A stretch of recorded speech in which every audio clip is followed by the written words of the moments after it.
কিছু মানুষ আছে আল্লাহু আকবার এই স্লোগানটি শুনলেই তারা জঙ্গিবাদের গন্ধ খুঁজে।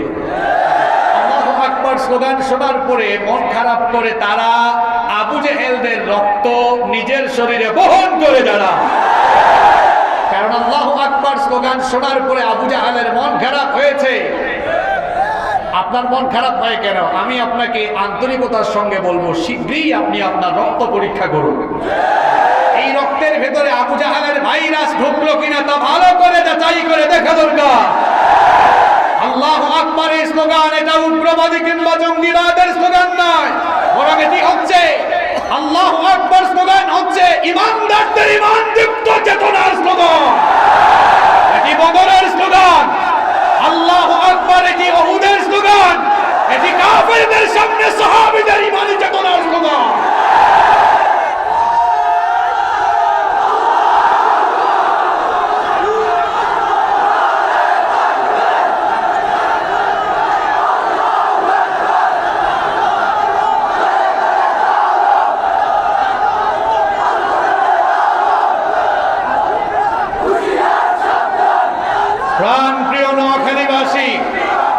প্রাণপ্রিয় নোয়াখালীবাসী, জঙ্গিবাদের সাথে ইসলামের কোন সম্পর্ক নাই, বরং ইসলাম এসেছে জঙ্গিবাদের শেকড়কে মূল থেকে উপড়ে ফেলার জন্য। সন্ত্রাসবাদের সাথে জঙ্গিবাদের সাথে ইসলামের কোন সম্পর্ক নেই, বরং ইসলাম এই পৃথিবীতে শান্তির সুমহান বাণী ছড়িয়ে দিয়েছে, ঠিক কিনা? আমাদের নবী যিনি, আমাদের নবীকে নিয়ে যারাই পড়াশোনা করেছে তারা ইসলামের সুমহান বাণী, ইসলাম যে শান্তি এবং নিরাপত্তার কথা বলে, এবং আমাদের নবীজি তিনি যে তার চারিত্রিক সুভাষ দিয়ে ইসলাম ছড়িয়ে দিয়েছেন, এটা পৃথিবীর অমুসলিমরাও আজ স্বীকার করে। মহাত্মা গান্ধীর নাম আপনারা শুনেছেন, ফাদার অফ ইন্ডিয়া, ইন্ডিয়ার জাতির জনক যাকে বলা হয়। তিনি নবী করিম সাল্লাল্লাহু আলাইহি ওয়াসাল্লামের জীবনী পড়েছেন। জীবনী পড়ে তিনি বলেছেন, আমি এতদিন শুনেছি ইসলাম নাকি তরবারির মাধ্যমে এসেছে। এই কথা যারা বলে তারা নিতান্তই ভুল কথা বলে। যুবক এবং তরুণ ভাইয়েরা যারা ইন্টারনেট চালান, আপনারা গুগলে সার্চ করে দেখবেন নবীজির ব্যাপারে যারা সুন্দর সুন্দর কমেন্ট করেছে, গুগলে সার্চ করলে আপনারা পাবেন। তিনি বলেছেন, যারা এই কথা বলে যে ইসলাম তরবারির মাধ্যমে এসেছে তারা মারাত্মক ভুল কথা বলে। কারণ আমি মুসলমানদের নবী প্রফেট মুহাম্মদ সাল্লাল্লাহু আলাইহি ওয়াসাল্লামের জীবনী পড়েছি। ওনার জীবনী পড়ে আমি দেখলাম Islam didn't come through the sword in this world. পৃথিবীতে ইসলাম তরবারির মাধ্যমে আসে নাই, বরং ইসলাম এসেছে মুহাম্মাদের চারিত্রিক সুভাষ দিয়ে। শুধু মহাত্মা গান্ধী নন, মাইকেল এইচ হার্ট পৃথিবীতে একটি পরিচিত নাম, কারণ তার লেখা একটি বই গোটা পৃথিবীতে সাড়া ফেলেছে, দি 100, বিশ্বের 100 শ্রেষ্ঠ মনীষীর জীবনী। সে খ্রিস্টান ধর্মের একজন মানুষ।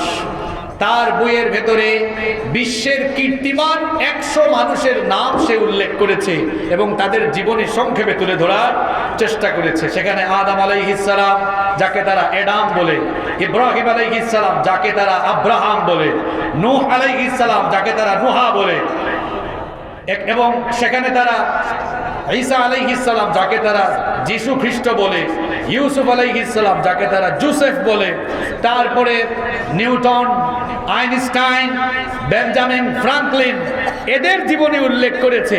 কিন্তু এই কীর্তিমান পুরুষদের যে তালিকা সে তৈরি করেছে সিরিয়ালি সবার উপরে, সে খ্রিস্টান হওয়া সত্ত্বেও যার নাম লিখেছে তিনি মুহাম্মদুর রাসূলুল্লাহ সাল্লাল্লাহু আলাইহি ওয়াসাল্লাম। তার এই বই লেখার পরে গোটা পৃথিবীর খ্রিস্টানরা তার সমালোচনা করলো, বলল মাইকেল এইচ হার্ট একজন খ্রিস্টান হয়ে কিভাবে সে মুসলমানদের ধর্মের নবীর নাম উপরে লিখলো। তখন সে এই সমালোচনার জবাব দিল, কড়া জবাব। সে বলল, তোমরা যারা আমার সমালোচনা করো না বুঝেই করো, তোমরা হয়তো জানো না, he was the only man in history who was supremely successful on both the religious and secular level. তোমরা যারা কথা বলছো না জেনে কথা বলছো, একটু মুহাম্মাদের জীবনী পড়ে দেখো।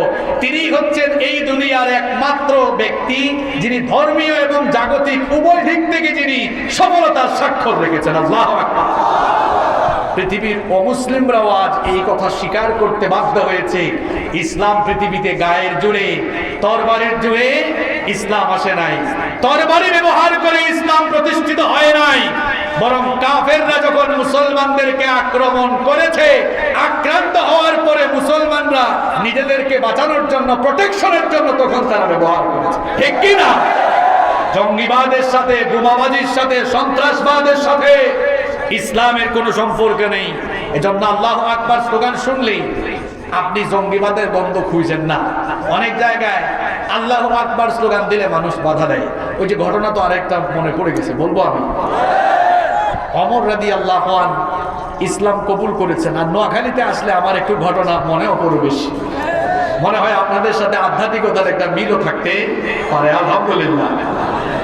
ওমর রাদিয়াল্লাহু আনহু ইসলাম কবুল করেছেন 26 বছর বয়সে। 26 বছর বয়সে মানুষ বুড়া থাকে না জওয়ান থাকে? কেউ বুড়া থাকে না জওয়ান থাকে? তিনি ইসলাম কবুল করে এসে নবীজিকে বললেন, আলাসনা আলাল হক, আমরা কি হকের উপরে প্রতিষ্ঠিত নই? নবীজি বললেন, বালা, অবশ্যই আমরা হকের উপরে প্রতিষ্ঠিত আছি। ওমর রাদিয়াল্লাহু আনহু বললেন, যদি সত্যিকার অর্থেই আমরা হকের উপরে প্রতিষ্ঠিত থাকি, তাহলে আপনার সাহাবীরা এখনো কেন গোপনে গোপনে নামাজ আদায় করছে? এখনো কেন গোপনে গোপনে দিন চর্চা চলছে? সবাই গোপনে গোপনে করলো, নবী গো, আমি ওমর, আমি যা করব কাফেরদেরকে দেখায় দেখায় করব। আল্লাহু আকবার। নবীজি বললেন, ওমর কি বলতে চাও? ওমর রাদিয়াল্লাহু আনহু বললেন, আমি যে ইসলাম কবুল করছে সবাই জেনে ফেলেও আপনি আমাকে একটা মিছিলের পারমিশন দেন। আমি এদের সবাইকে নিয়ে কাবার চত্বরের দিকে একটি মিছিল বের করতে চাই। ইসলাম গ্রহণকারী লোকদের সংখ্যা তখন কম না বেশি ছিল? অত্যন্ত কম। নবীজি পারমিশন দিলেন, কারণ ওমর রাদিয়াল্লাহু আনহু, তার সম্পর্কে তো সবাই আপনারা জানেন, নরম না গরম? নরম না গরম? মাঝে মাঝে কিছু হুজুরদের গরম বক্তব্য শুনলে অনেকে বলে, এত গরম কথা বলে কেন? আল্লাহর জমিনে আল্লাহর দ্বীন প্রচার করতে গিয়ে আবু বকরের মতো যেমন নরম ভাষায় কথা বলতে হবে, তেমনি বাতিলের সামনে মাঝে মাঝে ওমরের মতো গরম হয়েও কথা বলা লাগবে।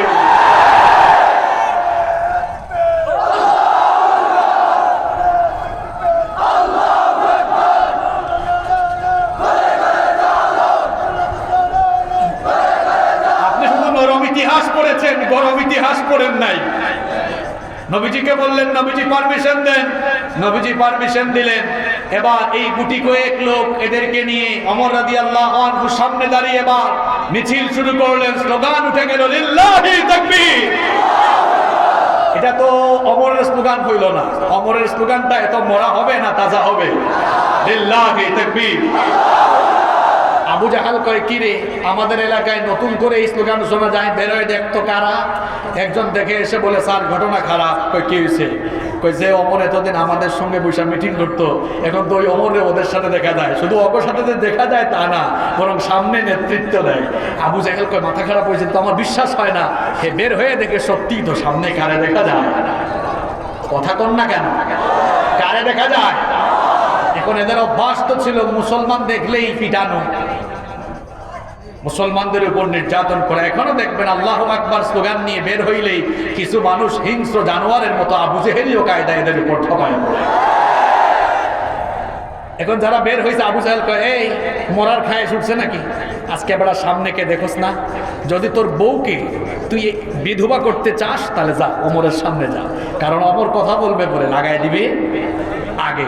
কেউ যদি কারো সন্তানকে এতিম বানাতে চাও, ওমরের সামনে যাও। যে কাফেররা এতদিন ধরে মুসলমানদেরকে পিটিয়েছে, নির্যাতন করেছে, ওমরকে মিছিলের সামনে দেখে সবার কলিজা কেঁপে উঠেছে। মুসলিম উম্মাহ, যুবক আর তরুণরা আজ যদি তাদের ঘুমন্ত বিবেককে জাগ্রত করে ওমরের ভূমিকা অবতীর্ণ হয়ে আল্লাহু আকবারের ধ্বনিতে দুনিয়ার আকাশ বাতাস পুনরায় প্রকম্পিত করতে পারে, তাহলে দেখবেন গোটা পৃথিবীতে আবারও ইসলামের গণজাগরণ শুরু হয়ে কোরআন বিরোধীদের কলিজায় কম্পন সৃষ্টি হয়ে যাবে।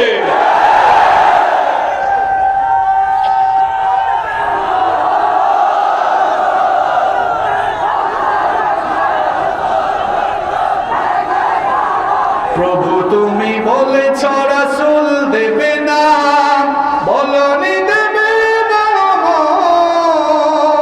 বলনি দেবে না, বিজয়ী সমর। প্রভু তুমি বলেছ রাসূল দেবে না। নবুয়তের দরজা বন্ধ হয়েছে, কিন্তু যুবকরা তো এখনো ওমরের ভূমিকায় চাইলে অবতীর্ণ হতে পারবে ইনশাআল্লাহ। আসবে আবার ওমর তারিখ, আসবে আবার মুসা খালিদ, আসবে আবার ওমর তারিখ, আসবে আবার মুসা খালিদ। কাটবে সংকার এই কালো রাত, কাটবে সংকার এই কালো রাত, জাগরণ জনতার ভাঙবে ঈদ। আসবে আবার ওমর তারিখ, আসবে আবার মুসা খালিদ। আসবেই আসবে ইনশাআল্লাহ।